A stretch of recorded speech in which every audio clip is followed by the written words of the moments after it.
What is going on, everyone? Justin here from the TNC Sports Talk YouTube channel. We're on for 2 hours with the throw-in on this beautiful Friday, April 21st, 2023. And I'm going to take a moment to myself because Sunday is my birthday. We're celebrating 28 years on this lovely planet. And man, time flies so so fast. I got a wonderful weekend planned ahead of us. It's supposed to rain today, but got some sports going on. Excited to get out to some things, and then got both girls are actually at sports tomorrow, and so my youngest is gonna at be at soccer, and then the other one's going to be at softball right afterwards. So a lot of stuff in the midday action, and also talking about everything that's going on tomorrow night. If you guys want some Major League Baseball, join us here 6:30 pregame show for the Boston Red Sox and the Milwaukee Brewers. Scheduled to start around 7:10. And we're looking forward to being on the program here on the TNC Sports Talk YouTube channel, calling you play-by-play and broadcasting that game. So pregame 6:30, 7:10 first pitch, and I'm hoping it's going to be a good game. They begin a 3-game series with each other, the Boston Red Sox and the Milwaukee Brewers. So that's for that. And then my birthday is actually on Sunday. So, gonna just relax with the kids, hang out with them, and be able to just share a filled day. It's supposed to be pretty chilly. We don't know what we're gonna do quite yet, so we're kind of up in the air with that. But we got to get through today's first, and I know that this week hasn't been the best of programs. Did one on Tuesday, was not here Monday, Wednesday, Thursday, and trust me, you guys, if you guys get frustrated because if I'm not live, I'm not doing a broadcast, I get frustrated as too because it gets me out of the rhythm. There's a lot of news that we don't cover that we should be covering. I did feel, though, there was a bit of a lackluster week in the world of news and sports to cover for you guys. So as much as I'm disappointed, I'm also maybe pretty relieved because we didn't have a lot to talk about yesterday, and there really wasn't a lot to talk about the day before. So trying to maybe catch up, today's gonna be definitely more of an impactful weekend program for the next 2 hours. Take you guys up until noon, and then we'll be back next week to start it all over and try to do better. I will steal a quote from a friend of mine over there at Armchair Booking Wrestling Podcast. If you haven't checked out their podcast yet, I recommend heading out to Armchair Booking Wrestling Podcast and listening to Steve Barber and Dwaylen Davis talk about the world of professional wrestling. They cover it all. It's been up and down lately, but lately they've been using the term, life happens, business happens. And that's kind of where it's been for me. Got a couple appointments this week, had a couple of meetings this week. I attempted to have time frames on when I wanted to start throughout the week, but then there was just one thing after the other, and so it was a bit difficult to put on a program. Had the maintenance guy come, I want to say Wednesday, so that kind of just tore a lot of it apart. Yesterday I had a couple of meetings. So, it's just life. And that's one good thing about doing a podcast at your own convenience, is that you get to pick and choose your time and dates. It's just frustrating because we like to stay on a habit here on this program and give you a consistent 5 days a week program, especially with everything going on. We got, WWE is changing all the time. We have Cincinnati Reds, who we'll talk about here in just a moment. And then the NFL draft. I mean, there's a lot of stuff that is going on. All right, so talking about the Cincinnati Reds and the draft, I thought it was just appropriate to kick things off with the Cincinnati Reds. And something that broke away Tuesday, I wanted to talk to everyone on Wednesday about it, but then life happened, had to be about the new contract for right-handed pitcher Hunter Greene. Okay, and let me tell you something. I think this.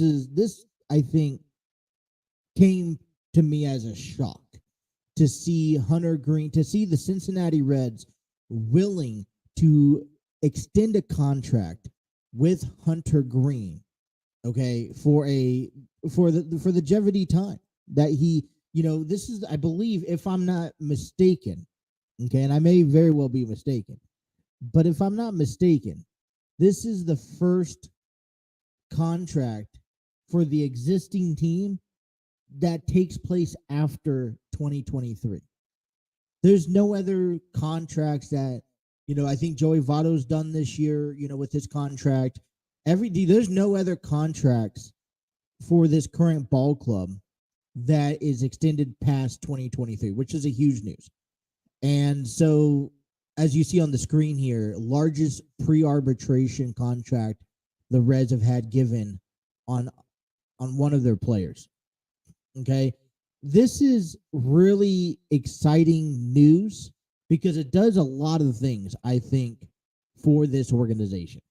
For one, for the front office to say, all right, in April, and especially after a bit of a scary start, which X-rays, after Monday having that ball hit off of his right leg in the third inning, and he was taken out of the game after the third inning, and he's expected to pitch later on in this Pirate series that we'll get to. But he was, we're talking about Hunter Greene the day after that scary incident, him getting a contract extension. And I knew that Hunter Greene was going to be on this ball club. This is kind of one of the pioneer pieces for this Reds organization to extend in the near future. We talk about this 2023 look, right? Every couple years. And Hunter Greene is probably the key source. And if not, Hunter Greene is one of those guys that they're building around, especially around that that rotation. You got Nick Lodolo in there, Graham Ashcraft is in there, and so we see guys like Brandon Williamson expected to be up this year, Levi Stroud, who made his debut back on Wednesday. And so he's kind of that pinpoint piece around that rotation.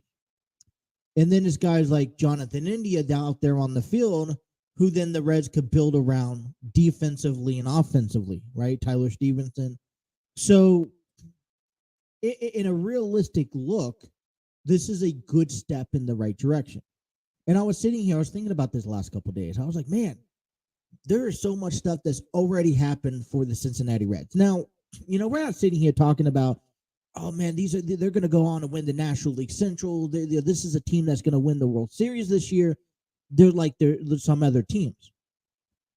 But this is part of the reasons why this is what we get excited about. For an organization that is expected, that has expectations from every other ball club, every other resource out there to do terrible, we're trying to put the pieces together, and we get to watch the Cincinnati Reds, David Bell, Nick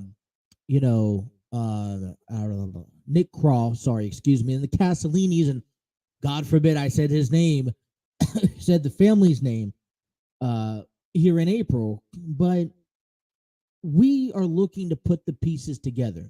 And this is the way that this organization is going to need to look at it, right? If these players are expected to be on the organization in 2026, we need to influence them that this is the spot to be at. And we signed up Hunter Greene, 6 years, $53 million contract, taking him through the 2028 season with a club option for the 2029 season.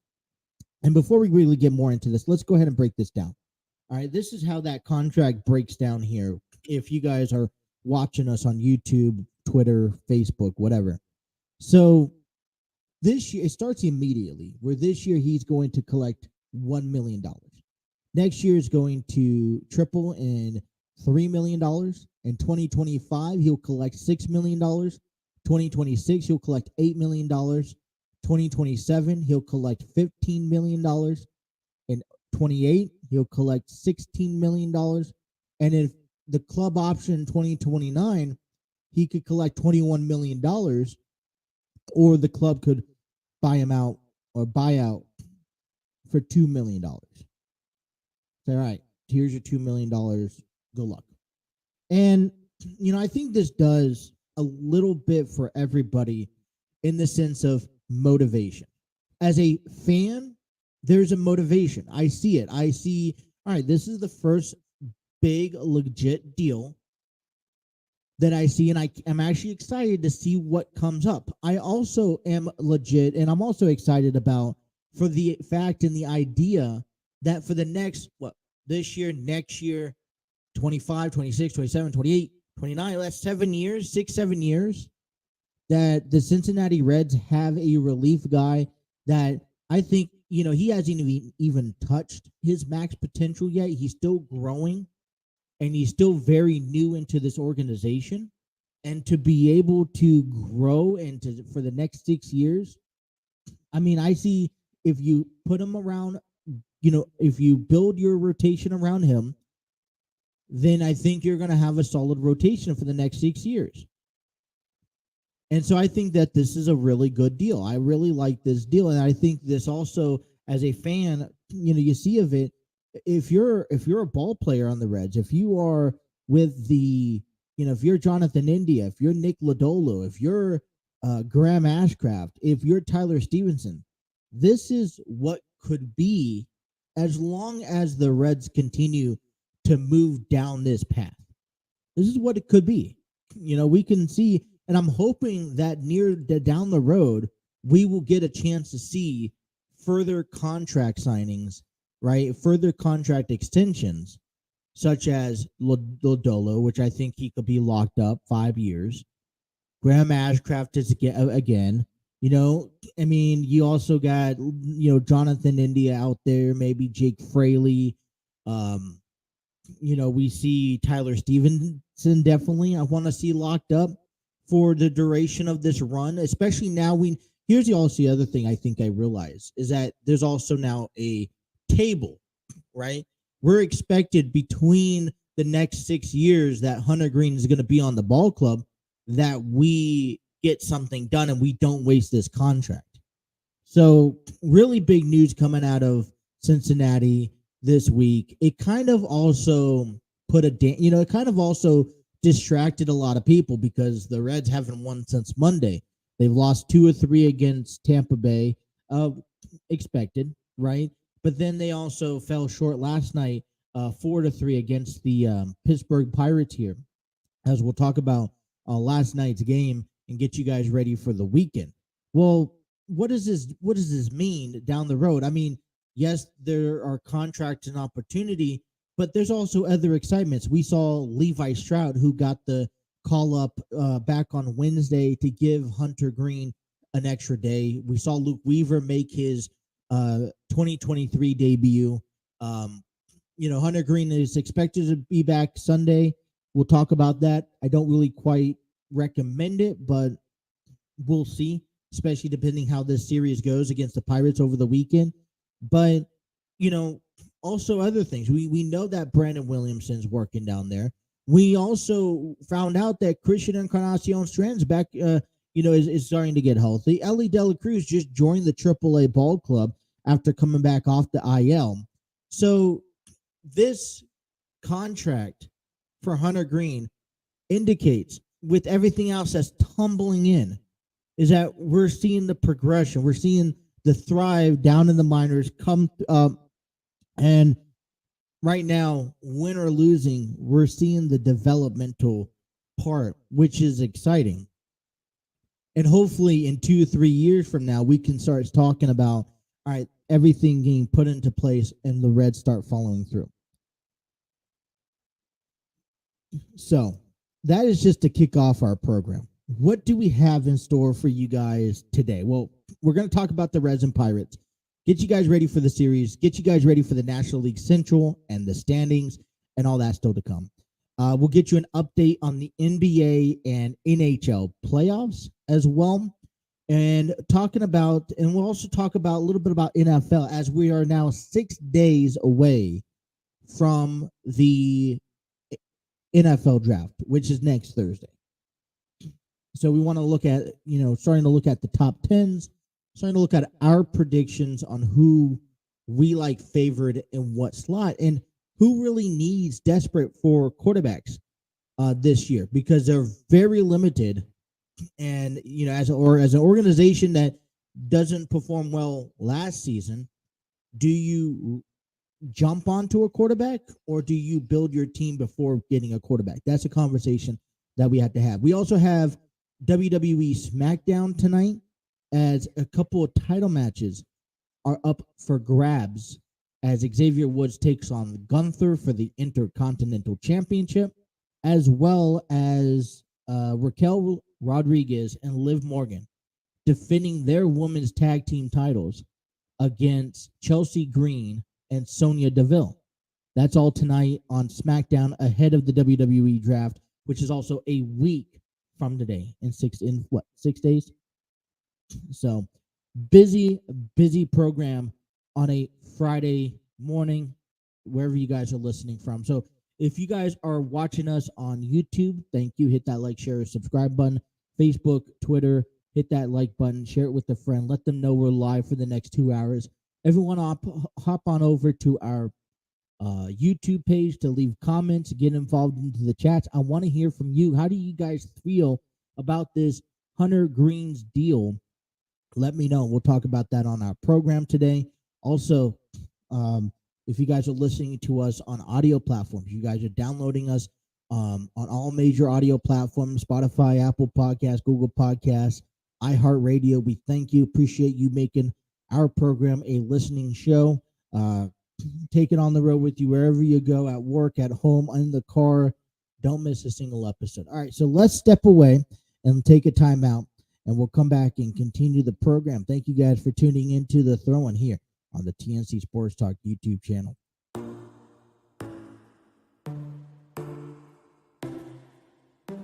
Inside your bedroom, we stopped counting the days, lost in the rhythm. Physical silence, no need to speak a word, laying here beside me. Don't wanna move to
settled in nicely as the leadoff man for the Pirates. Chop left side, and that's going to get through. They want to try and pick up where they left off yesterday. Here's Brian Reynolds. And a 4-pitch walk following the ground single by Hayes. It brings up Andrew McCutcheon. This could be some kind of start to this homestand. He sets and delivers, and McCutcheon dribbles it toward first base and fielded by Vossler. He'll get it over to the pitcher Weaver covering for the out. Hayes to third, Reynolds to second. Here's Connor Joe, righty batter, hitting at 340. Driven deep to center field. Back sends out to the wall. Clear the deck. Cannon ball coming. Connor Joe gives the Pirates a 3-0 lead back at PNC Park. It's just remarkable how he's driving the ball into the gap. Sawinski sends one to deep right field. This should clear the seats. Oh, the very back row. He's homered again. Put a jalapeno on that, Hannah. A monster shot by Sawinski. Back to back, it is 4-0. That's his fifth. Move over, Lumber Company. These 23 bucks are having some fun. Reds haven't scored in 24 consecutive innings. Comebacker by Fraley. He's on for a second time. Stevenson turned on a fastball up and in for a double his last time. Up and in, Stevenson walks. 2 on, nobody out. Will Myers will be the batter. Bounce left side, picked by Hayes. Throw to second, one to first, picked by Santana. What a double play! Sensational! That's a zip-zap kazoo as the Buccos just turned 2. Batters left-hander Jason Vossler with Fraley now at third base, 2 outs. In the air, center field, in front of Sawinski. Fraley scores. The Reds' first hit in 6 at-bats with a man in scoring position tonight. Reds have snapped their scoreless streak, and it ends in 24 innings. Oh, the new pitcher, Colin Holderman. Weak tapper, Holderman, bare hand. Bouncing throw gets away. Barrero turns. The right fielder Joe from the warning track to second. Head first line, that gets away. But Reynolds able to pounce in shallow left, and Barrero is at second base to ignite the 8th. Now Jonathan India will stand in with runner at second base. That whistles by. Barrero races for third. Trouble on the bare hand for Hedges. So Barrero into third on the wild pitch. Hard ground ball, right side, base hit. Barrero scores India's 3rd knock of the night, and the Reds creep within 2. Well, I mean, he's been hitting the ball all over the place. And to the right side, where he's got a little bit of some daylight, drives that run in from third base. And now TJ Friedel, the runner on at first and nobody out. Hard ground ball, past Bay, base hit. India shuts it down at second. It's 3 straight hits for the Reds to spark the 8th. A run in, 2 on, the go-ahead run at the plate. Spencer Steer's first action since Sunday. He's 0 for 3 so far tonight. Runners go, double steal, pitch in, no chance for a throw. Excellent jumps by India and Friedel, and the tying run is in scoring position. That's a blast to left, a twisted Reynolds. Hops and catches the ball. Runners tag. India roars in, throw to third. No shot. India scores standing. Friedel claims third. Sac fly RBI. It's a 1-run game. Here we go, 9th inning, and the Pirates, they've got the lead 4-3 over the Reds, trying to make it 4 straight victories, and they'll bring on the closer, David Bednar. The Reds are down to their final out. Now Nick Senzel, 0 for 3 tonight. Fly ball, left field, left center now, and Bay raised the Jolly Roger. The jig is up, the news is out as the Renegade saves it for Contreras. Pirates have won 5 of 6, 12 of 17. Man, what a devastating way to start off a road series. And this is the part of the 20 consecutive game stretch that the Reds kind of have to face. Alone, I wouldn't say alone, but this is where the struggles really lasted. I mean, you had to go to Philadelphia, go to Atlanta, come home from Philadelphia again, and then be able to take on Tampa Bay, which is considerably one of the better teams. And you fall 2-3 out of Tampa Bay. You head on the road for a 4-game series, and you kick underway with a loss. A couple good things coming out of the game. Yeah, last night though they fall short 3-4. Luke Weaver makes his 2023 debut, and he goes 6 innings, giving up 4 hits, 4 runs, walking 2 batters, and striking out 8. That was 2 home runs in the game. He picks up the L, and this is the first game of the season for Luke Weaver. And although he gave up, he picks up the L, it was a lack of offense, right? Something that the Reds have not been able to score in 24 consecutive innings, which is a concern. It becomes an issue. Understanding, all right, against Tampa Bay, they're going to be a dominant team. Coming into Pittsburgh, you got to be able to score. I mean, I know that the records show that Pittsburgh is right now, They're 13-7, just a game and a half behind Milwaukee. But I mean, you got to be able to score. It's the Pirates. You're on the road. This is a series where I say that the Reds still look better on paper, but the Pirates look better on the field, which is unfortunate. And it's like, what kept them in the game was the simple mistakes that Pittsburgh made throughout the course of the later innings that kept the Reds in the game up until the very end. Jonathan India goes 3 for 4 with a run and an RBI, and there you have it. That's the game. So, it's not a great way to start off against Pittsburgh. We got 3 more games coming ahead of us, and this is kind of how we look like right now. If we have to be, if we see it, we see Luke Weaver yesterday against Contreras. We'll have Graham Ashcraft expected on the mound this afternoon against Mitch Keller. Last time we saw Keller, Hill, and Vince Velasquez was back on opening weekend. We'll see Luis Cessa on Saturday, and then we'll see Hunter Greene on Sunday.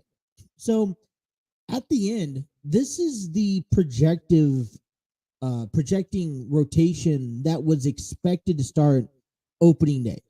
And we finally see all of them start making their way in. Now, we'll see Nick Lodolo back at home against Texas. Now, my biggest question and my biggest concern and thought moving forward was to see Hunter Greene get pushed back to Monday, in my opinion. But it's kind of I know he got a hit off the right leg, the tibia, and it just was a contusion. It wasn't nothing serious. But for me, you just got done signing him a long-term extension. You just don't want to, in my opinion, just throw him back out there. You want to keep him in the mix, of course, I get it.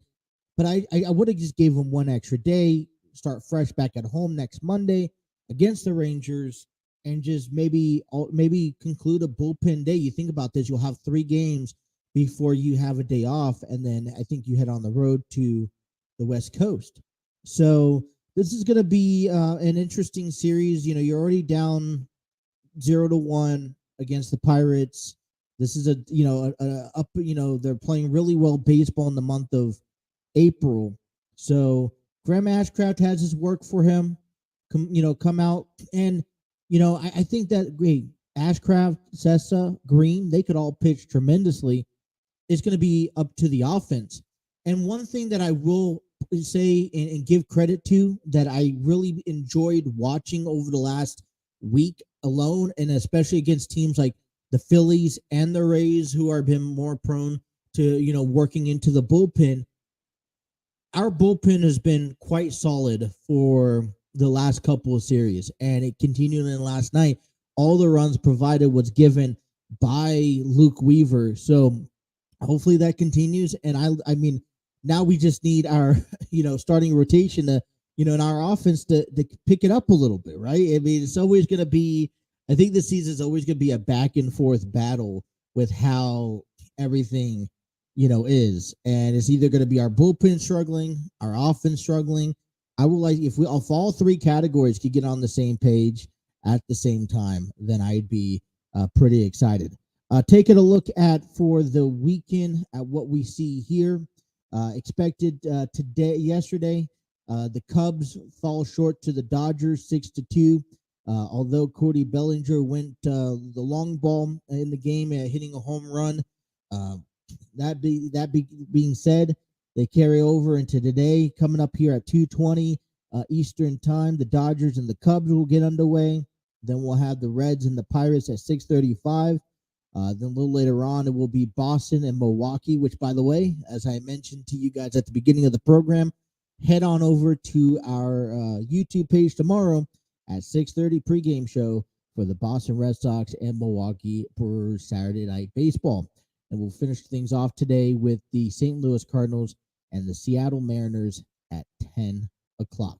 So a lot of things coming forth here for heading into the weekend in the world of baseball. Fernando Tatis Jr. made his his 80-game suspension return yesterday with the Padres.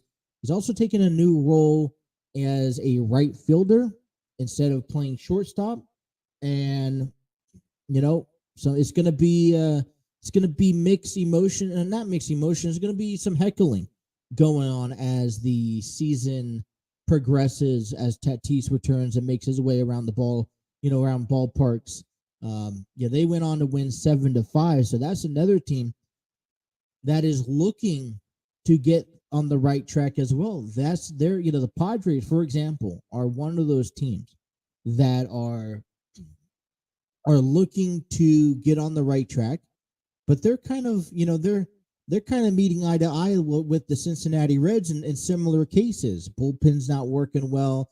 Offense is struggling. Rotation seems to have issues once in a while. And yet, though, that's a team that is expected to win the division in the National League West, as well as even go on to the World Series this year. And, I was just talking to my brother about that yesterday. You was born and raised in San Diego, talked to him all the time about the Padres. And, I listen to a lot of their, stations out there still. And it's, one of the biggest things is it time to hit the panic button for a good team, a team that on paper that is double or nothing, to be honest, right? Is this a team that, it's time to hit the panic button because things don't go their way? And I just thought it was an interesting topic because at the end of the day, you have the Dodgers, who are notorious to be a great team, still have high expectations, and they're not playing so well. The New York Yankees are always high expectations. They're not playing so well. And I was talking to him last night. I was like, yesterday, I was like, hey, listen, the Dodgers, they're not playing well, and they're hitting the panic button, right? The Yankees, they're expected to do well. They're not in first place, and they're not hitting the panic button.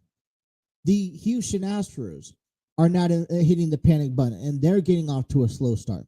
So there are teams out there right now that are expected to perform at a top-tier level, all right, expected to win their divisions, highlight, the playoffs, and host the World Series this year, that are not playing well. They're not dominating their division.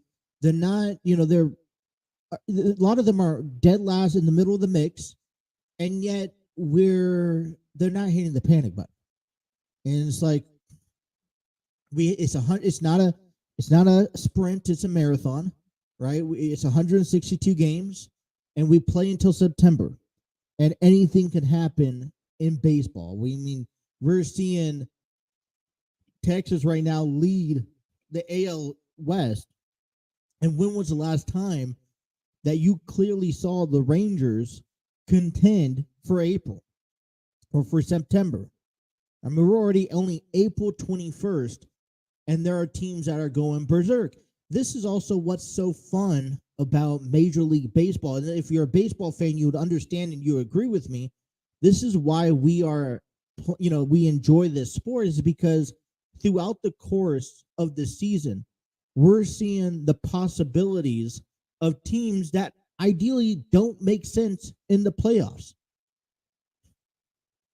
I mean, the teams that lead right now, majority of the time, are not the teams that lead at the end of the season. Arizona's in first place in the NL West. How long are we? I mean, listen, don't get me wrong. I think the Arizona Diamondbacks, just like as among the other 29 teams in baseball, anybody can have a good season and go on to the playoffs. But, realistically, how long do you expect the Diamondbacks to hold? They have a great young group of talents, really like the organization. They just got rid of Madison Bumgarner, DFA'd him. And I think that's a big chip off of their shoulder, to be honest. So, but my point is that at the end of the day, is that this is a long season and anything can happen. Arizona Diamondbacks up front, they could have a great season or they could fall by June. All right. Same thing with the Texas Rangers. They could fall by June. Minnesota, right? Minnesota's led, has last couple of years led the division up until the very last month. Last year, look at the New York Mets. They led the NL East up until the very last game or last weekend series against the Braves. We were calling that one. That was an exciting time. This is why baseball is so much fun. And we're just getting underway. It's only April 21st, right? I mean, all season ahead of us. All right, when we come back, let's get you down to what is going on locally. Take a look at some college action, and plus the Cyclones begin their Kelly Cup playoffs today. So let's take you to the bottom half of hour number one. You guys are listening to The Throw-In here on the TNC Sports Talk YouTube channel.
give a damn, girl.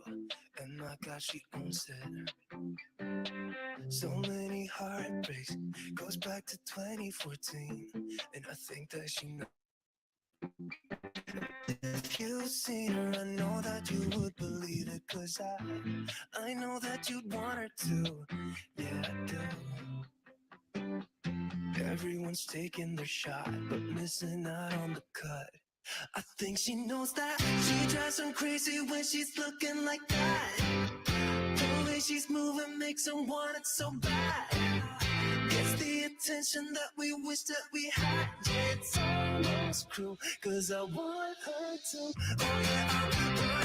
Alrighty, welcome on back. 10:42 here on a Friday. Want to give a big shout out to StreamYard Studios, a proud home of the TNC Sports Talk YouTube channel, where you can create your podcasts, videos, host virtual business meetings, and even conduct interviews. Check out the free version today at StreamYard.com.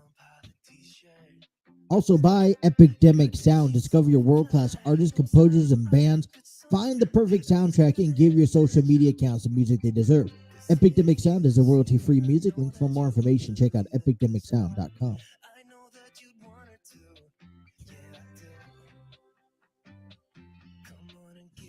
Alrighty. It's quite interesting. So Oakland A's are in a little bit of a predicament because, excuse me, let me make sure I clear my throat. So I was looking at the standings, and I've been seeing a lot of stuff with Oakland Athletics. They're coming into tonight's ball game, okay? And Oakland will be playing. Are they playing? Yep, they're on the road. They'll be taking takes on the Texas Rangers. But Oakland is going to be has started the season off 3-60, very much similar to how the Cincinnati Reds last season started. And earlier this week, I saw an article how A's fans were going to reverse boycott the June 13th game against the Tampa Bay Rays. And despite saying their case is saying, hey, it's not the fans, it's the team that you put out there. And a lot of the last couple of years, the A's have, basically has sold the team. That's why the Padres picked up Bob Melvin, and quite, quickly afterwards, we've seen a lot of players leave Oakland and get traded off. Well, this whole idea for Oakland is designed to get out of Oakland at that, the Coliseum. They played for so long, used to share the stadium with the Oakland Raiders, now the Las Vegas Raiders, and they got the Allegiant Stadium in Vegas. And coming out yesterday, there was an article, and I want to see if I can find it real quick. Maybe I can, maybe I don't. But Oakland Athletics has signed a bidding agreement to purchase 49 acres with the option for additional land near the Vegas Strip. The A's intend to build a stadium that seats at least 30,000, that has a partially retractable roof. There intends to relocate ahead of the 2027 season. So, at the beginning of the week, you got fans saying that this organization, it's not because of us. They're terrible because of the A's. Well, the A's have this dynamic, and they look like they're finalizing a deal for Las Vegas. And there's already been talks about expansion teams, and I don't know really how that works, and that's all fine and dandy, but those are all rumors, right? Until it actually happens, until we see it happen, those are just rumors. It's kind of hard to see, after almost 20 years, see a ball club or see Major League Baseball expand to 20 plus 30 teams. Kind of have to reconfine that whole American League, National League division. I mean, it was just about 10 years ago that Houston went to American League so we could even 5 teams a division. So I don't know. I say go fans, because just because they're relocating. Just because they're looking to get a new stadium doesn't mean that they honestly need anything more or anything less. They should still be playing well. We should still be holding them accountable to playing well, right? I mean, as a matter of fact, you should play better. So especially, all right, let me put it this way, especially going into Vegas, where you already have the Raiders and they have expectations. The A's should have expectations, and I'm sure that Vegas, nonetheless, is not going to accept a terrible baseball team. You're not going to come into a city and gut your team and expect them to love you and adore you and to stand by you through thick and thin. You're going to have to go out there and win some games, excuse me. So we'll follow that story, but I thought that was interesting. It makes me wonder, is that still going to happen if they know that the team's leaving in the next 4 years? College baseball around here, we'll kick things off with Xavier, who will be at Villanova starting today, a 3-game series after losing to Kentucky 13-2 back on Tuesday of this week. Gosh, excuse me. Xavier's coming into today's game 22-15, 4-2 in conference play with a 2-game losing streak. Last weekend they took looks like they took 1 of 3 against Connecticut. They're looking to change things around with Villanova this weekend. The Cincinnati Bearcats, after a tough 7-3 loss against Indiana back on Wednesday, will be at home to take on Tulane. Green Waves. That's the team's name. Cincinnati is going to go into today's game 15-22, 3-6 in conference play with a 4-game losing streak. Their home stands right now sits at 8-7. So looking to get onto the right track this weekend for the Cincinnati Bearcats. I don't know. We'll see how things go. Looks like it's about to rain. The game's expected to get underway in about 2 hours. I'm wondering if they're going to postpone that, but it's supposed to start at 1 p.m. Matter of fact, a couple hours from now. So we'll see how that works. Let's see if there's any other information that I can share with you on that. Game times today's at 1, tomorrow is at 2 p.m., and on Sunday it's at high noon at the UC Baseball Stadiums. Tickets are still available. Tulane comes into this game 11-26, 4-5 in the AAC all-time series. Tulane leads 47-20. Last meeting was back on May 27, 2022, where Tulane defeated Cincinnati 13-5 in the AAC championship in Florida. So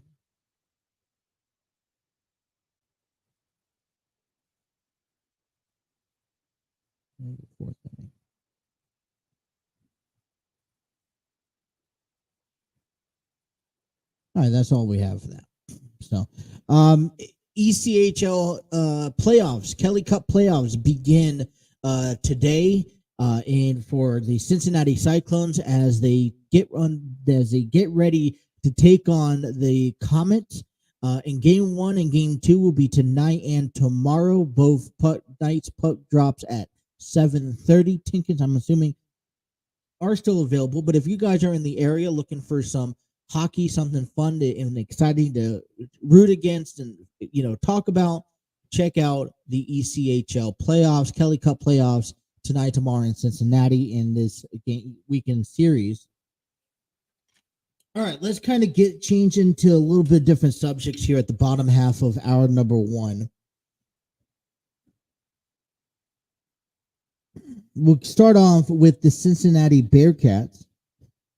Linebacker Jaqualin Qua Bursong from Georgia, 6 foot 3 inches tall, 200 pounds linebacker, is the highest UC recruiter ever, as he was recruited to the Cincinnati Bearcats earlier this week.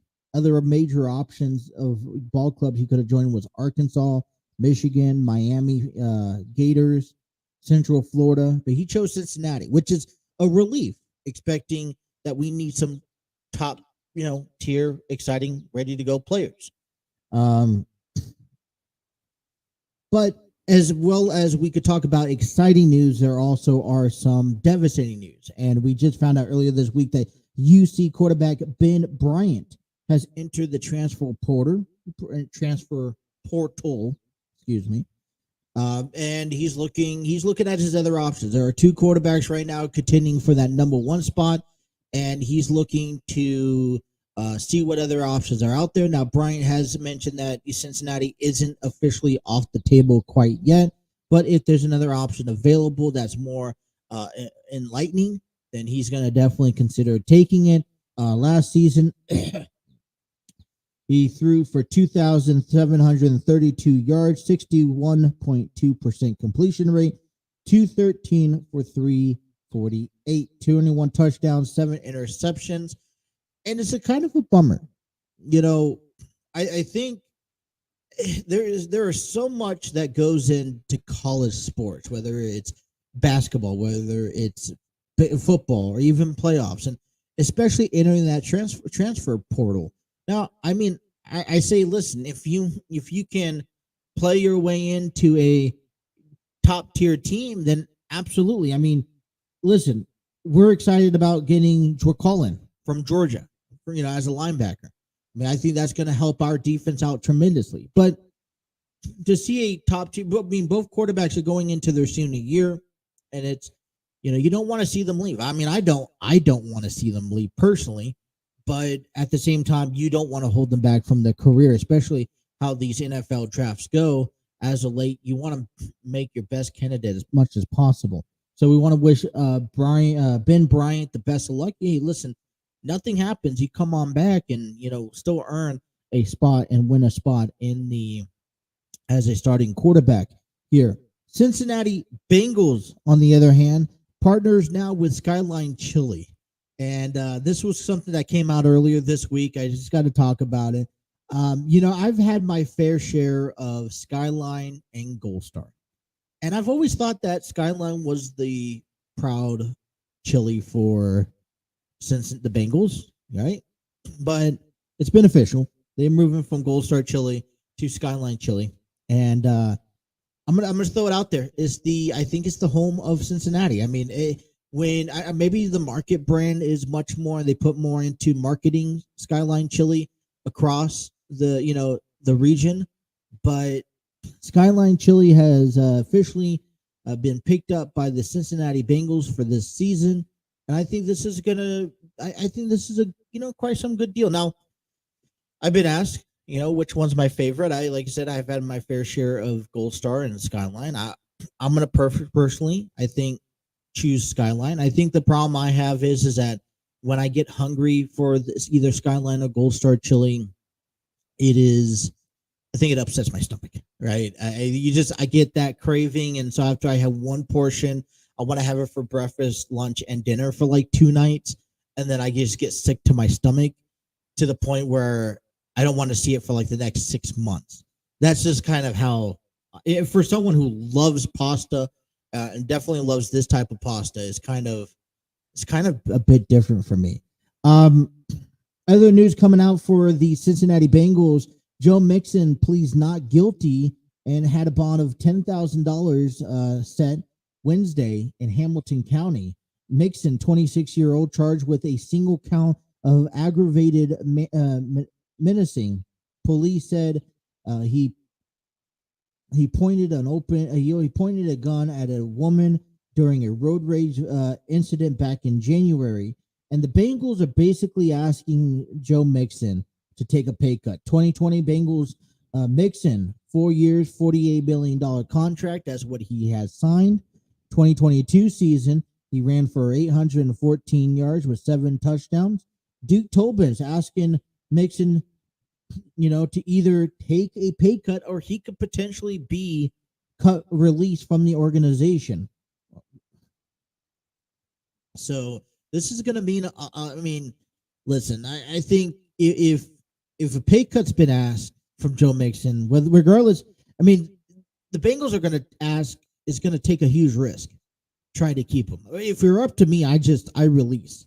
But you're coming into, you got what, another year or two on your contract, 2020. So what, you're coming up into your final year of your contract. You didn't have a good 2022 season. I mean, hopefully you could bounce back if everything goes well. I don't think after the contract happens, Mixon and Bengals will unite once again. I feel like this is going to kind of be it. But I think the ball is in the Bengals' court, right? They're going to almost get what they want. If Mixon is capable of playing and he wants to play, then by all means, I feel that Mixon will take a pay cut. It would, I think, hurt the organization to lose a running back that has potential. Of course, yeah, everyone has a bad season, but at the end of the day, I think that the Bengals should keep him for 1 year, and I think that's been great offering him a contract. I feel that it's gonna. I don't think there's any positive way. We're just gonna. It's gonna be part of ways here by at least the end of the next year, if not sooner. And that all depends on how Mixon handles it. All right, hour number 1 is complete. Let's come on back with hour number 2. We still got NBA and NHL updates and highlights. We got to get ready for SmackDown tonight. A couple titles on the line as we look into the weekend. All that still to come. You guys are listening to The Throw-In right here on the TNC Sports Talk YouTube channel.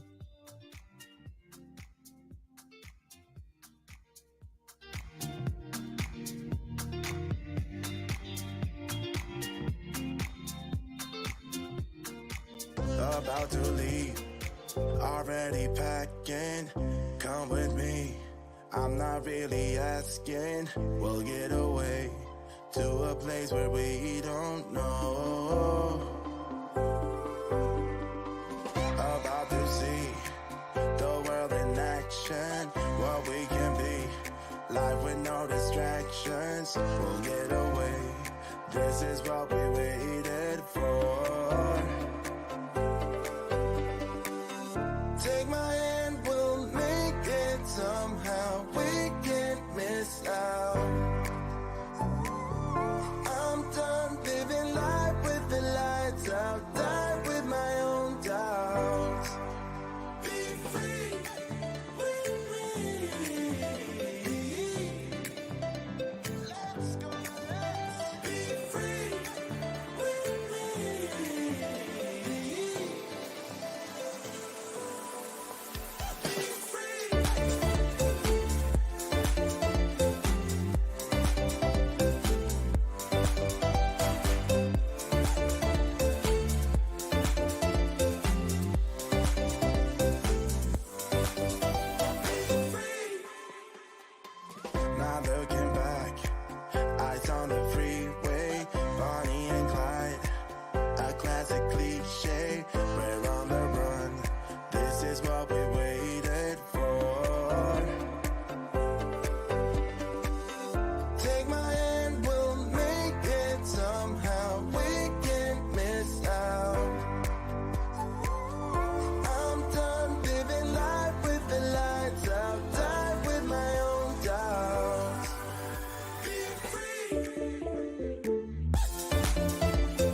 Hour number 2 here on the program. We'll welcome everyone back to the Throwing with that's me right here on the PNC Sports Talk YouTube channel.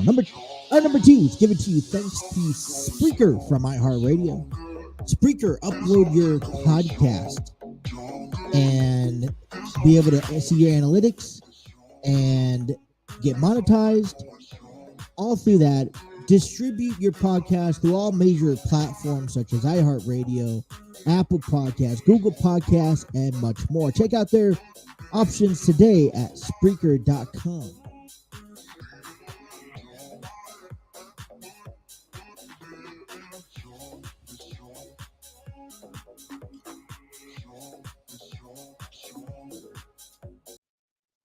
All right, got to talk about these festivals coming out here with in 2023, thanks to Enlighten Studios. And hey, listen, this is how we're just gonna go down. I've been working alongside with many different people throughout this year, so really good experiences. But one of my favorites, I has to be Enlighten Studios. It's not just an incorporation. All right. They do so much more. They give back to the community in many ways than none. They do classes. They host. They work on film projects. They work on theater plays. Excuse me. Terry came up to me. Is a good friend of mine for the last couple of years. Came up to me. Hey, let's get a platform going for these. For Enlighten Studios, right? And he was putting on a theater production called Love's Not Enough throughout the last couple of months. Got a chance to promote it, got a chance to talk to cast members. I actually got a chance to go out there and broadcast live to you guys. And my first broadcast, and I'd admit if you guys were part of that, didn't turn out the greatest, right? Hopefully we learn, and next time the opportunity presents itself, we'll be better. But overall, all right, this is a really great group of people that give back to the community. I think the second time around promoting Love's Not Enough, I learned more about the Enlightened Studios and what they're about giving back. They're looking to help people grow with whatever they have options. You want a platform and you want a baseline. Well, here you go. Enlightened Studios has that baseline for you. Terry produced a film called Crime Fighters, which is available on YouTube.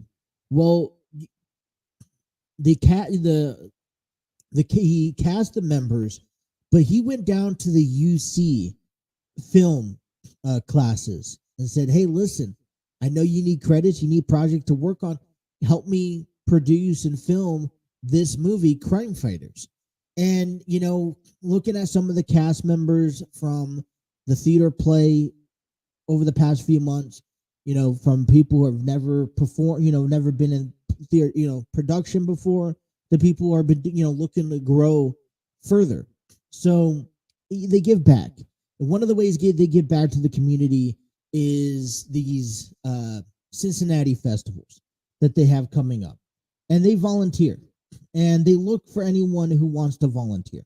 You don't have to do it, but we encourage you. He has time slots available. Terry just sent me the time slots, which actually I'm going to go ahead and post time slots out there for the Italian Festival, June 8th through the 11th, which is the first one coming up here in about 2 months, and about a month from now, right? A little over a month and a half. Okay. So it'll be on Friday from 4 to 11. They got 2 time slots available on Saturday, and they'll have 2 time slots available on Sunday. And what it is at these festivals, all right, they're down here on the levee, all right, just on the Ohio riverbank, right? They're in Newport, right? Newport on the levee. If you guys go down there, all right, that's where these festivals are located at. And they have amazing foods. They got trucks, foods, drinks, beverages, live music. And what they're looking for is volunteers to come out and take part of it. You get to enjoy all that stuff, as well as getting to interact with the crowds and the people and see the chemistry that comes of it, right? And then you also get to, by the way, keep your tips. Hey, you work there, you help volunteer, you got to keep your tips, make some money. I mean, I don't know how much money these people make. Remember, I got to get Terry back on here and actually see, and maybe I get a couple of people that come out on here and over the next month and just, see what we can do. But let's sign up. Let's help out. Let's give back to the community. Let's show everyone why Cincinnati is a wonderful place. And let's go out there and volunteer. And so the way that you could volunteer here, okay, is by signing up, by emailing enlightenedstudios.cincy@gmail.com. Signups are available. Email them now. You'll get the whole rundown of the information and the list of what goes on, how it works, what you need to do. Not complicated, really. It's not. And then you just head out there, right? Email them, sign up for a slot, tell them that Justin sent you, whatever. Make it happen. I'm working on trying to be out there yet. Don't want to commit to anything quite yet. Once I have confirmation and whatnot, I'll let you know. We're trying to be out there. So sign up today at enlightenedstudios.cincy@gmail.com for more information. I had to make sure I get that out there. All right. So where do we want to start? Let's start off with the NHL. All right, we got ourselves the Stanley Cup playoffs that began this week, a couple of days after the NBA. And yesterday we saw Tampa Bay beat Toronto beat Tampa Bay 7-2. Colorado beat Seattle 3-2. The Rangers beat the Devils 5-1, and the Knights beat Winnipeg 5-2. Now, I'm going to be honest with you guys. You take a look at the series where it's at, right? Tampa Bay, Toronto, both tied on 1. I think this is going to be a really good series. It's hard to choose one. But if I have to choose a favorite in that series alone, I'm choosing Tampa Bay, right? Colorado and Seattle. This is kind of the first time seeing Seattle in the playoffs. I mean, I know that they're a new marketing team. I would like to see how far Seattle goes taking on the, Avalanche as they're tied to 1-0. Rangers and Devils. I'm rooting for New York Rangers as they have a 2-0 lead so far. That's kind of where just my intentions are at. And then the Knights in Winnipeg. Let me tell you something about Winnipeg. They have themselves a media marketing on TikTok that I subscribe to. And I had a bad taste left in my mouth. And when this was back in maybe January or February, I don't quite remember.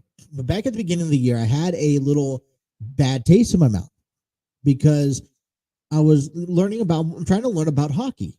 I'm not too big about hockey, but I'm trying to learn about it. And I was hoping that, I was trying to ask questions. I was trying to obtain knowledge that hopefully they were able to provide. And I talked about this when it happened, but they weren't too friendly when I was asking questions. And, I'm sorry. So I do at times listen to TikTok lives, watch the, streamers and whatnot, and sometimes they have games in the background. Sometimes, like what I'm seeing right now trending on TikTok is they'll have a ball game going on in the background. They're trying to sell cards. Well, listen, I'm not the only one. I don't, see a lot of descriptions down below, read everything. But I've been told, it's like, all right, so I'm going to ask about the game. I understand repeating yourself is maybe, uncommon, but you got to make your lives clear about this is what we're here for. This is what we're talking about. And this is the only thing we're talking about. I don't think there has to be any, I would call hatred if someone doesn't understand exactly what your lives are about. Because my first intake, when you have your entire screen filled with a ball game, I want to talk about the ball game. I'm not trying to ban you. I'm not trying to report you. I'm not trying to cause any issues. But if you can't talk about the ball game, you need to be like, all right, we can't talk about the ball game. Please refrain from talking about it. don't go on this attack of, oh, you know better than this. You know, you guys are just dicks out there. I'm sorry. It's not called for. This is what really frustrates me about, lives like TikTok. I love watching TikTok videos. There's a lot of people I love subscribing to. But there are a lot of them that are, I'm sorry, a lot of them are anal. And I get it. You're not trying to get banned. You're not trying to get, reported. And I don't want you guys to get that way. You guys work hard for your viewers and for all that stuff. And I would hate to see something bad happen to you, for what you're trying to do. A lot of the people make a living off of it. And I support that.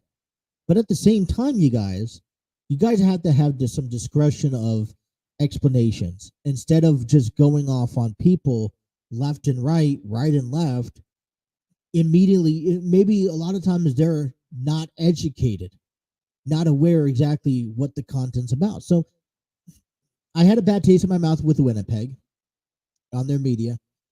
I'm actually very interested in a lot of Canadian teams, Vancouver, Edmonton. But you know what? I'm sorry. Left a bad taste in my mouth. I hope the Knights win. That's the way I say it. Carol, tomorrow, okay, a little bit of today, excuse me, a little bit of weekend action here. We'll see Carolina Hurricanes, who lead the New York Islanders 2-0. They'll tip puck drops at 7:00. Dallas Stars taking on Minnesota with the tie series 1 apiece. That's at 9:30. Boston Bruins taking on the road with Florida Panthers at tied apiece at 1. That one puck drops at 7:30. And at 10, Edmonton Oilers taking on the Los Angeles Kings. So for me, I like Carolina Hurricanes for the weekend, Dallas Stars, Boston Bruins, and Los Angeles Kings. So those are my 4 favorite. What I also like about NHL is that they don't play around. They're very simple. Every other day, especially in this round 1. As according to basketball, you could have 2 days off, you could have 3 days off, and I'm like, ugh, you're gonna stretch this out as far as possible. And it becomes a bit more difficult to follow and to support. And let's take a look at what's going on in the NBA. So last night we saw the Philadelphia 76ers beat the Brooklyn Nets 102-97. We saw Golden State Warriors 114 beat Sacramento Kings 97. Los Angeles Clippers come short to the Phoenix Suns 129-124. So with these 3 games, you'd kind of maybe figure, all right, they're going to play. That was yesterday. They'll play Saturday. Well, no, that's not the case. So we have a little bit more we have to discuss. Tonight, 3 games going on. Boston Celtics, Atlanta Hawks. Boston leads 2-0. Tip-off is at 7. Is at 7 o'clock. At 8:30, we have the Cleveland Cavaliers taking on the New York Knicks. Series tied at 1. And at 9:30, we'll have the Denver Nuggets taking on the Minnesota Timberwolves as the Denver leads 2-0. So I'm going to say right here in this sense, I like Boston, New York Knicks, and Denver to win the series. Tomorrow at 1 p.m. on Saturday, 76ers take on Brooklyn. As this is a 7-game series, by the way, which is also quite, I think, interesting to me, how NBA just goes all 7. Like I said, you're going to have 4th of July basketball still going on, regular season, right, playoff season. 76ers leads 3-0. They're the only team that's currently shutting out their opponents. At 3:30, the Phoenix Suns take on the Clippers. As the Sun leads 2-1. The Lakers tied with the Grizzlies as a tip-off is at 10 p.m. 7:30, Milwaukee Bucks taking on Miami Heat. And so right here, I like the Sixers to just close things out. I think maybe Brooklyn could pick up a victory as we see Green return after a 1-game suspension. But then we'll also see, I like Milwaukee in the 7:30 game. I like to choose Clippers, but I think Phoenix is going to win the series, and then the Lakers I have good faith in. It's interesting. Both Lakers and Clippers will be home tomorrow. And then Sunday we'll have Cavaliers taking on the Knights as the series tied at 1. Celtics and Hawks as Celtics lead 2-0.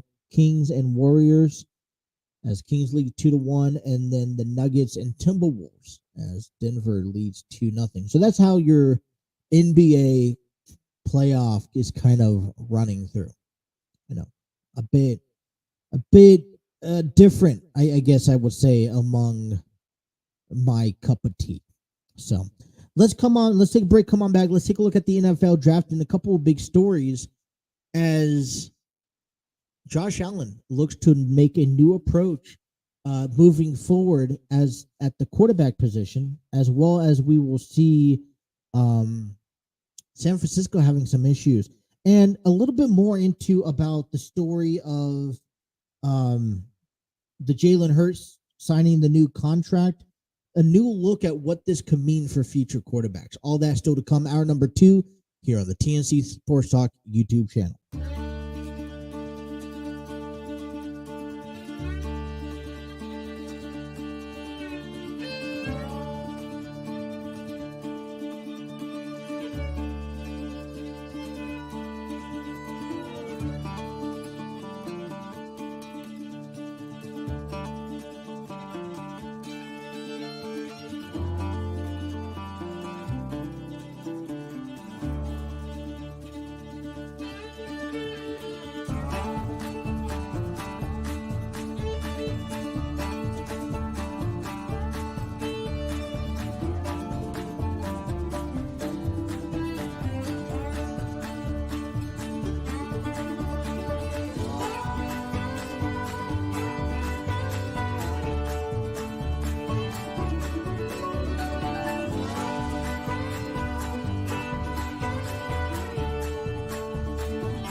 Going on, everyone? Justin here from the TNC Sports Talk YouTube channel. I want to give a big shout out and thank you to you, the listeners.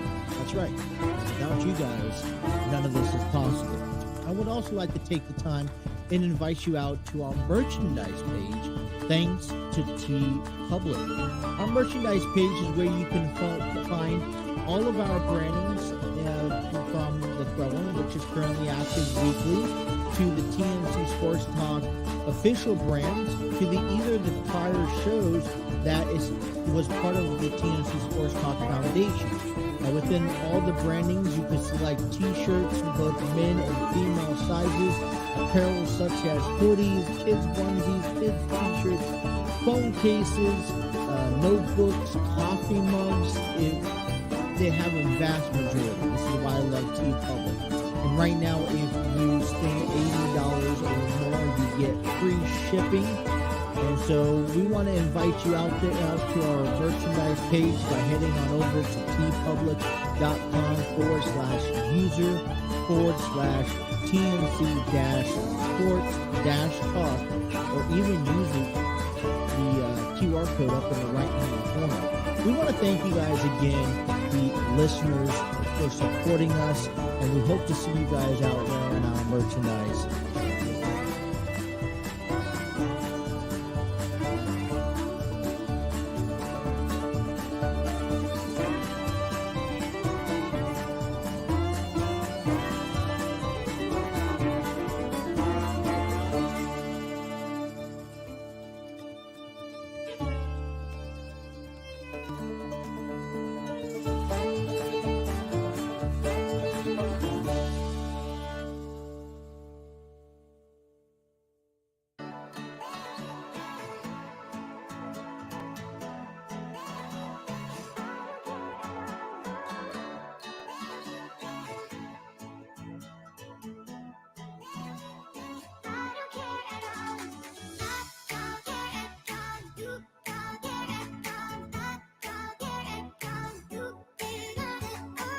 $11:21 here on the program. Welcome on back here to the Throw-In here on the TNC Sports Talk YouTube channel.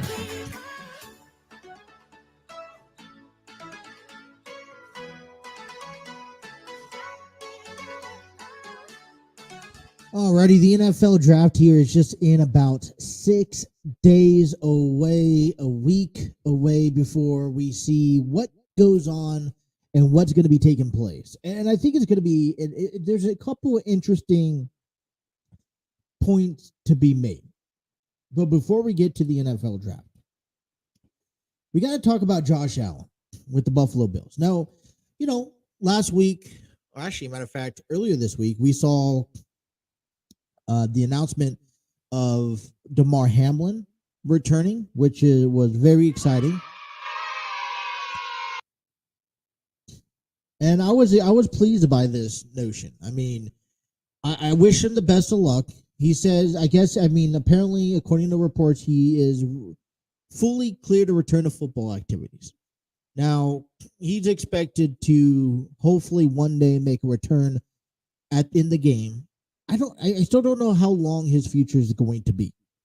But Buffalo is one of those teams, in my eyes, that we see dominate, at the top of the food chain, along with Kansas City and recently along with the Cincinnati Bengals.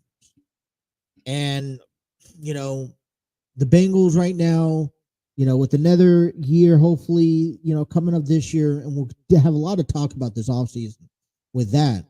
But this is the year that, Bengals need to yet again prove. It seems like every year they need to prove something. But the question is that has Buffalo warranted their time? Have they stayed a little too long at the top without being successful? It's one thing if you go to the championship game each and every year. I mean, for example, let's take the Dodgers in baseball, for example. They can go to the National League Championship Series each and every year. But until they go to they could go to the World Series each and every year. But until they actually win the big one, there's nothing that really puts them in the conversation of being the great of the great. Yeah, you're dominating the National League all season long, each and every year for the past, it felt like eternity, but last, at least 7-8 years? And the only time the Dodgers actually won the World Series was based off of a shortened season where it was more of a sprint, not a marathon. So the Buffalo Bills, and don't get me wrong, Buffalo Bills I think are a very talented team. I still like them. They're still a favorite team of mine in the East. But, they've met their match with Kansas City in the AFC Championship, and up until Cincinnati came through, Buffalo Bills were in that number 2 slot ever since Tom Brady left. Well, that was the window, I think, is now come and gone. And it's great, but we have to see something quite different from the Bills, especially now from Josh Allen. Josh Allen kind of questioned himself here. He issued a statement stating, "I know it sounds crazy, but I'm getting older." Fair enough. It's his 5th year in the league. Let me see.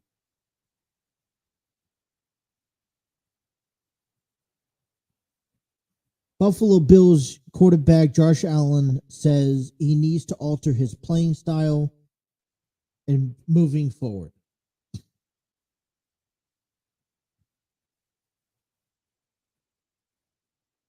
And he basically goes on and says, and I quote, "I know this sounds crazy, but I'm getting older. It's like I can't continue to do this. I know when I'm using my youth, I feel like I can. But over the course of my career, I'm going to have to learn to adapt and change. And I've always had the mindset of being a football player first and a quarterback second. And at some point, that's going to have to switch. When that point is, I don't know. I guess I'll let my body tell me."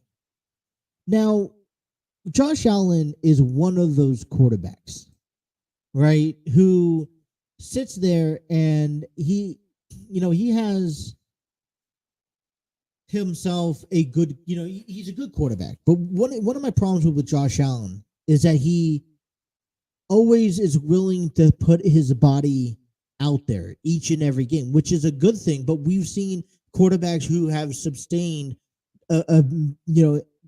crucial injuries. For example, Tua Tagovailoa, right? He went out there and he gets concussions because he plays as a football player first, quarterback second. Josh Allen is basically out there saying that he understands that he's getting older. He understands that he's going to have to adapt and change to the game that he's capable of playing at his age.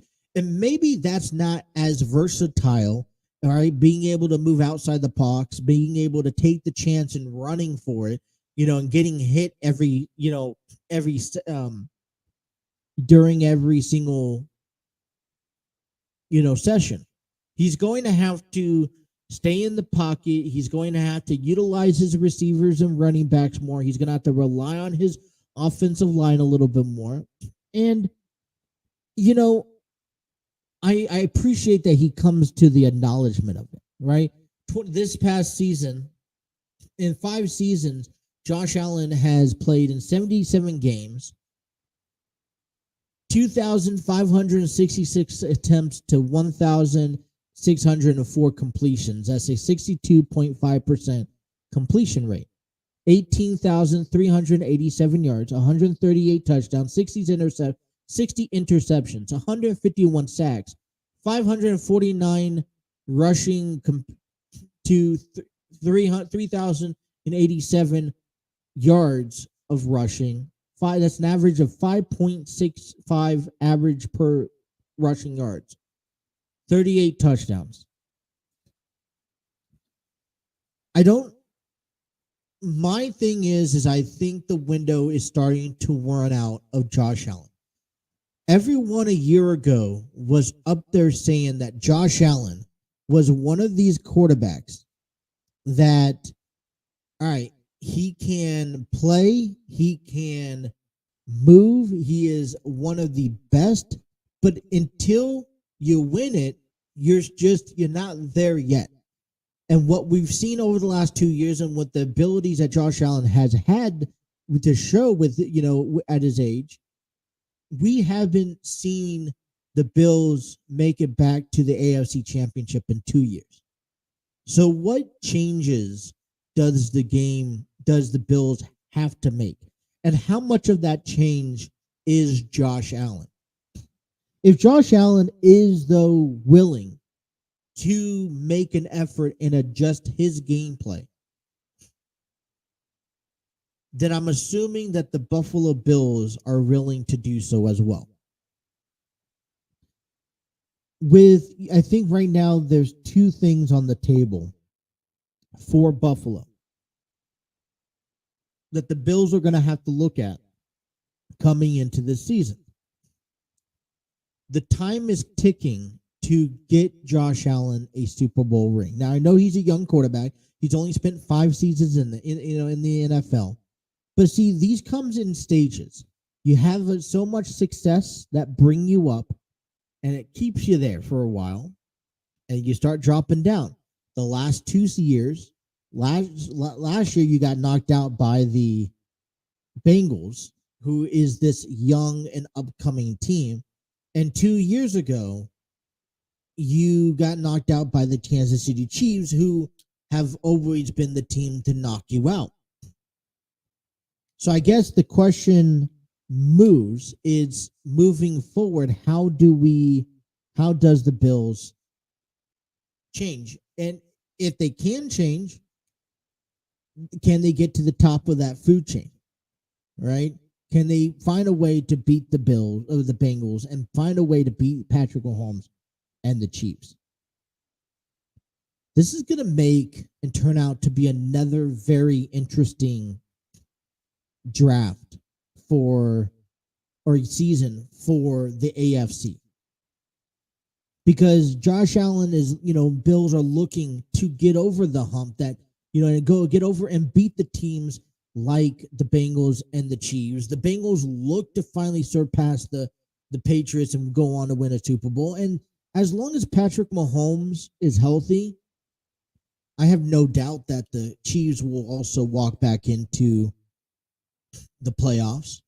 And you also now consider in, some of the other things that will lead into this next segment of the NFL draft and the new teams that still have to come. The Chargers were close. The Jaguars, and Trevor Lawrence, hopefully just to keep on getting better and better each and every year. I think one of the concerns we run into with Josh Allen, it's the timetable. And I think the same question could be asked for Cincinnati, right? Once you start becoming a successful team, there is a timetable to execute that. If not, you're going to be held back. Just like, hey, listen, Kansas City is executing that success, that timetable that they have, and they're making the most of it. I don't see Cincinnati and I don't see Buffalo get most out of what they are having to offer. And that timetable is running out. And when I say timetable is running out, I mean we're seeing guys such as, we're seeing teams like, Miami's trying to get better. If it wasn't for all the injuries, Miami gave Buffalo a run for their money. The Jets are trying to impact and get Aaron Rodgers to come over from Green Bay, which we'll talk about here in a second. That's going to be something that they're going to have to do by next week to have an understanding of the draft. And then you see New England, Bill Belichick trying to fight to get back to a playoff so he could prove to everyone that it wasn't all Tom Brady, that he can win a championship without Tom Brady. Same thing with the Bengals. Ravens, I know they have Lamar Jackson issues. But boy, I tell you, the first step of acknowledging everything is understanding that you have to make change. 2023 draft is all about the change. And we got the top 10 list right here. In 6 days, Carolina Panthers will be on the clock to pick up the first draft pick. The question lies is who are they going to pick? Is it going to be C.J. Stroud? Is it going to be Bryce Young? Or are they not going to go through a quarterback rating? As there's teams out here on this top 10, just let's go over the top 10 real quick. We got Carolina Panthers at 1, the Houston Texans, Arizona, and don't forget Carolina switched with the number 9 seed with the number 9 pick in Chicago Bears. That means for Chicago, they're reluctant and they're reliant, trusting Justin Fields at quarterback position. We'll see how that goes. Houston comes in at number 2. Arizona comes in at number 3. Indianapolis comes in at number 4. And for Denver trading last season with Russell Wilson, Seahawks gets number 5. The Lions, same thing with the Rams. Lions will get number 6. Raiders will get number 7. Falcons will get number 8. Number 9 is the Bears, and the number 10 is the Philadelphia Eagles. So let me ask you this. We have very limited of quarterbacks. And, so you go down this list. Does the Panthers need a quarterback? Of course they do. But but I think the bigger question is from out of all these teams, how close are they away from being a contingency team or even a Super Bowl team? Right? You got to ask yourself that question. Is Houston a quarterback away from winning? Because before you make the step, there's no point in drafting quarterbacks. Let's be honest here. There's no point in drafting quarterbacks if your team is not ready to make that playoff step. If the missing link of your team is not a quarterback, then you have no purpose, at least in the first round, to be picking up quarterbacks. But how do you bypass a guy like Levi Stroud or Bryce Young? I mean, do you? So we have a 10 list. Detroit Lions, they got Jared Goff. If I really look at this list, I really go down this list. Panthers, possibility. I could see Panthers picking up a draft pick. Houston Texans, yes. I feel like it would be a terrible deal if they don't pick up a quarterback. Arizona Cardinals, it all depends if they want to continue with Kyle Murray or move on. Colts, pick up a quarterback. Seahawks, I'd be, no quarterback. Detroit, no quarterback. Raiders, I think this is a time. This is a strand with maybe Will Levis to pick up a quarterback. Atlanta Falcons, maybe. Bears no, Eagles no. So what? 1, 2, 3, 4, 5, maybe 6 teams all have valid reasoning to pick up a quarterback. In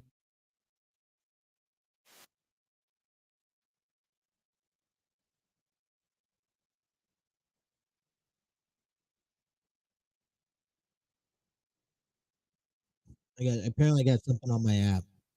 Oh, there we go. Okay. So I guess my point is that there's going to be a tough situation problem. All right, let's cut to break, and when we come back, San Francisco has quarterback problems. Talk about quarterbacks coming up in the draft, quarterback problems in San Francisco, and what does Jalen Hurts' contract mean moving forward for 2-star quarterbacks? We'll explain to that coming up next here on The Throw-In on the TNC Sports Talk YouTube channel.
Be sure to join us here tomorrow night.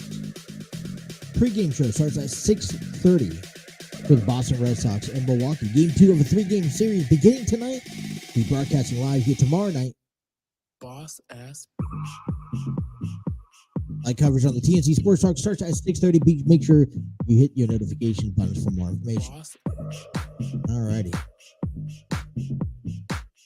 Welcome on back here. It is a Friday. We still got a lot to talk about here in the NFL, and don't forget, we'll definitely have some time to talk a little bit about SmackDown here tonight. Don't worry. Still a busy last 18 minutes of the program. So let's get right down to it. Quarterback problems in the NFL, especially for the San Francisco 49ers in this sense.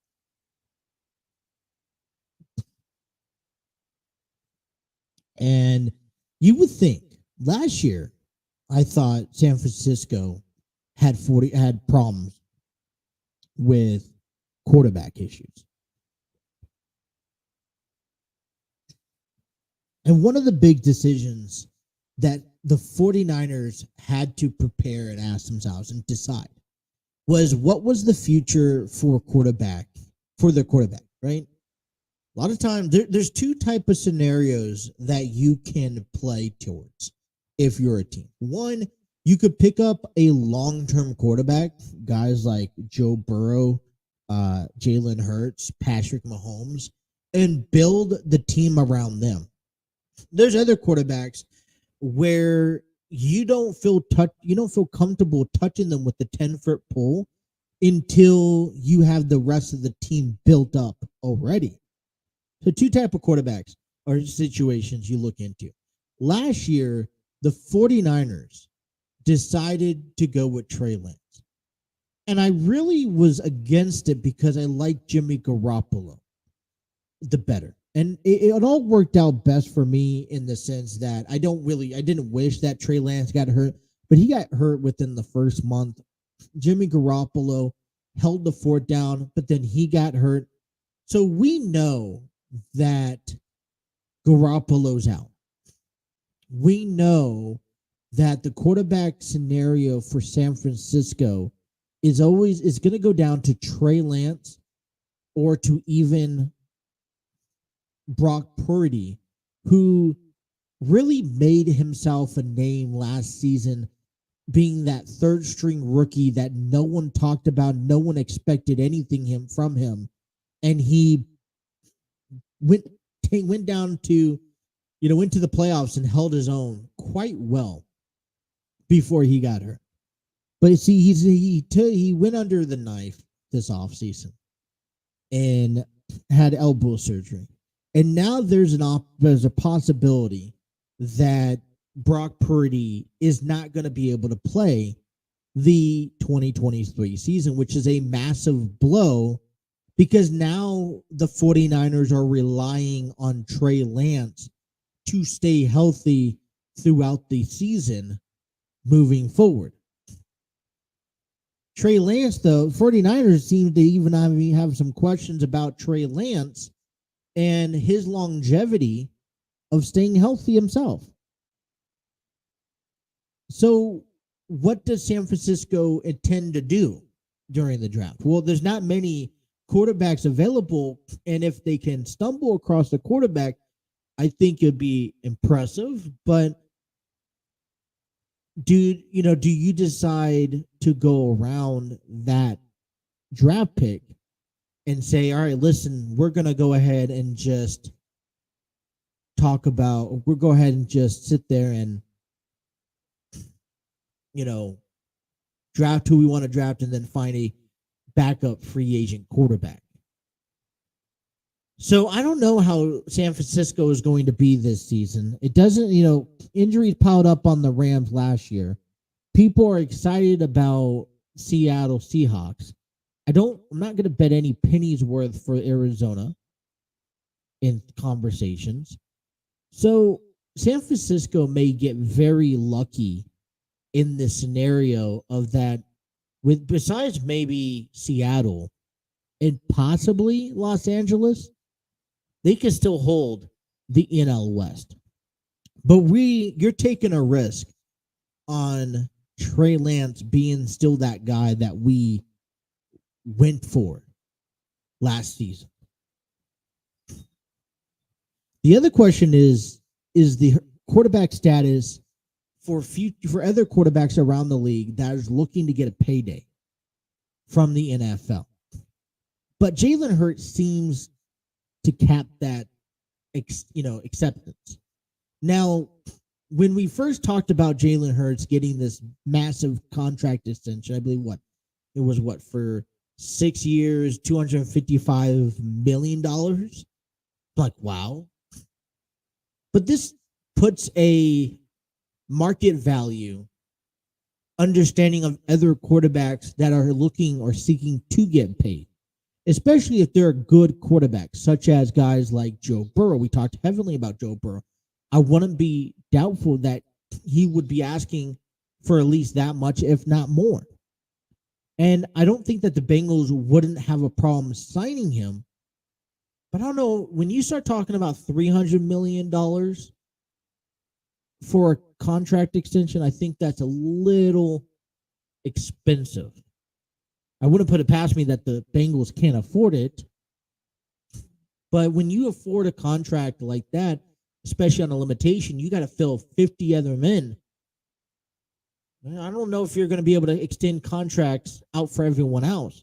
So everyone else is taking a pay cut while your quarterback is getting paid time of a lifetime.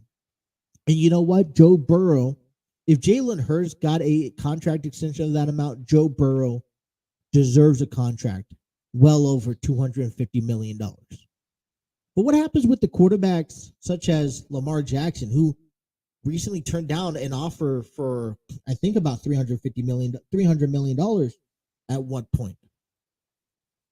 You got to start asking yourself what team would want a quarterback. If that's the budget, is Lamar Jackson worth $250 plus million? I mean, he didn't really end it off the 2022 season with the ideal recognition with his injury. And I'm sorry, you could call it what it is, but still not showing up to the playoff game, which you had all week to drive down there and make your way down there to support your team. I don't care what the case may be, but not showing up, I think, is ridiculous. So at the end of the day, so a team like a quarterback like Lamar Jackson can be suffered through this deal, and he may not have any other options other than sticking with Baltimore. Who also is going to have struggles? Aaron Rodgers.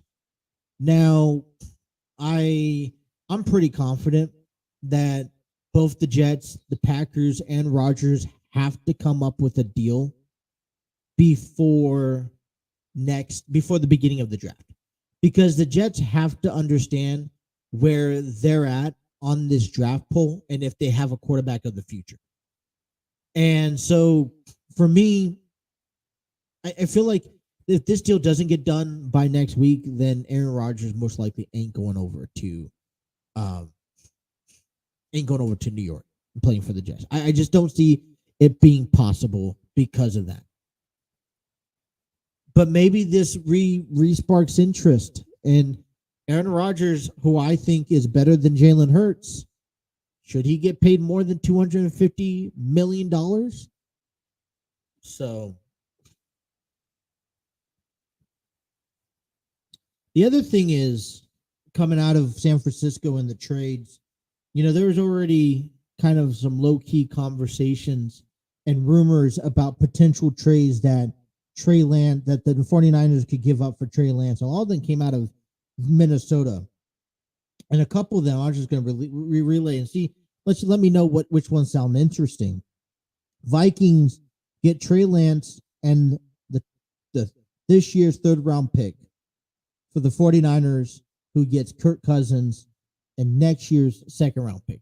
Does that sound intriguing? Second option is the Vikings get Trey Lance for 49ers, who gets this year's third-round pick for the Vikings and the next year's third-round pick. Or the final option for the Vikings is to get quarterback Trey Lance. For 49ers, will get defensive end Danielle Hunter and this year's third-round pick Does any of those really spark interest in your eyes and opinions? I don't know. All I can say is that the NFL draft is coming up here next week, and you have to get excited for playing. You have to get excited for the things that happen because these are nice, juicy stories. Before I get into SmackDown, I gotta check this out.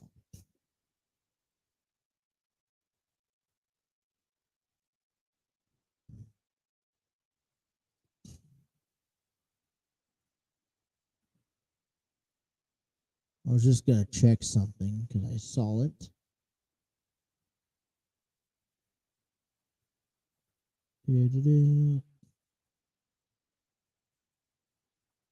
Let's see. All right, bear with me.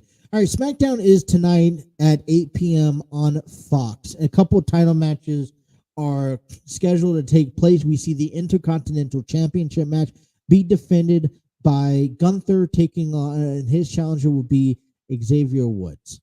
We will also see the Women's Tag Team Championship match as Liv Morgan and Raquel Rodriguez take on Sonya Deville and Chelsea Green.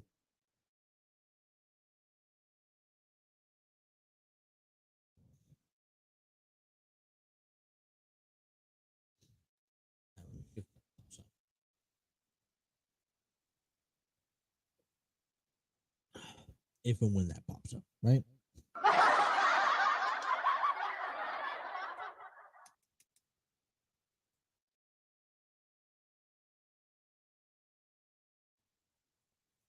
One.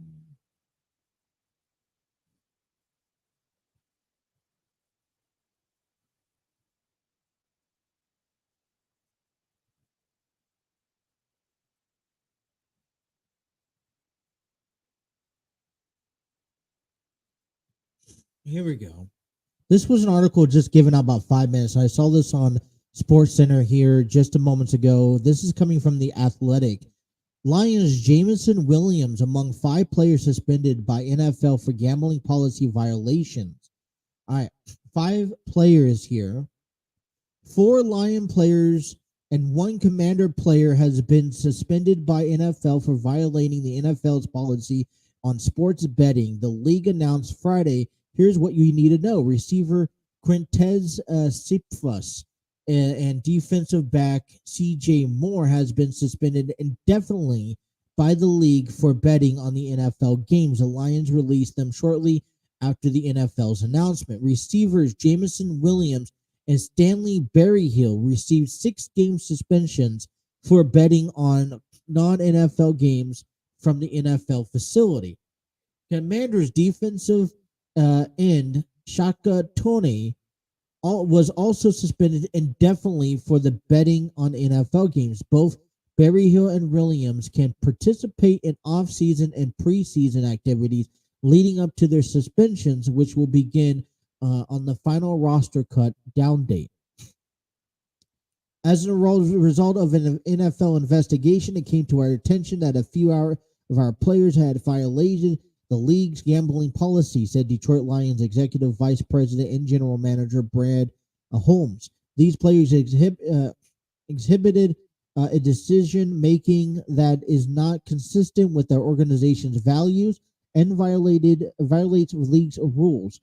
We have made the decision to part ways with Quintez and CJ immediately. So that's just some breaking news coming out of the end here of the NFL today. So let's quickly talk about what's going on here in WWE. I have for you, potentially, to wrap up our show, 6 potential guys who can look at dethroning Roman Reigns. So here's what we'll see tonight on SmackDown. We'll see Liv Morgan and Raquel Rodriguez defend their titles against Sonya Deville and Chelsea Green. We will see the Intercontinental Championship up for grabs as Gunther defends his title against Xavier Woods. We will also see Braun Strowman and Ricochet take on the Viking Raiders, Eric and Ivar. But one of the biggest questions is who could dethrone Roman Reigns? and I'm going to carry this over into Monday's episode, but I want to give you guys 6 potential names to think about, and I want you guys to think about why, and after that, we'll go ahead and discuss on Monday more in depth at length on who could potentially dethrone Roman Reigns. Now, some of these guys look ideal. Some of these guys don't look ideal. And I'll give you my personal take. This was actually given thanks to Bleacher Report. Coming in at number 6 is Gunther, who they believe could be one who can dethrone Roman Reigns. He's had an impressive year so far, retains the Intercontinental Championship, and he's having a year to remember.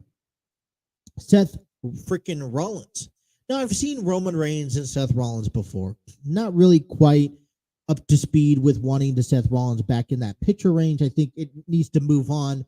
I can see Rollins with the U.S. title, with the Intercontinental title, but, there's just a lot to be said. Coming in at number 4 is Jey Uso. You start off with the bloodline, you end with the bloodline. I like the brothership. I do think maybe Solo Sikoa has higher power in my belief to actually dethrone Roman Reigns. Just imagining that type of match. But you would also want to throw in maybe a guy like Dwayne Johnson, if that's still an option, which I still think it's maybe right now very slim to none. Number 3, Bobby Lashley. I never really got a chance to see fully Bobby Lashley versus Roman Reigns one-on-one. And if this was a clean match, what could this really present? Coming in at number 2 is the return of Shinsuke Nakamura. I'm like, okay, that makes sense. I could. And coming in at number 1 is Cody Rhodes, who we believe will shadow into throughout the course of the year. So that is my top 6. That wraps up our show for today. I want to thank everyone for tuning in. Be sure to hit that like, share, and subscribe button. Have those notifications on, and don't miss a single episode. For everyone who's watching us on Facebook, YouTube, or Twitter, thank you. Anyone who's listening to us and downloading us, thank you as well. Be sure to tune us in tomorrow, Saturday, April 22nd at 6:30 for the pregame show between the Boston Red Sox and the Milwaukee Brewers. All right, other than that, the Throne will return on Monday. Be sure to stick around and stay tuned. You guys have yourself a wonderful Friday, and we will see you guys later on. Take care.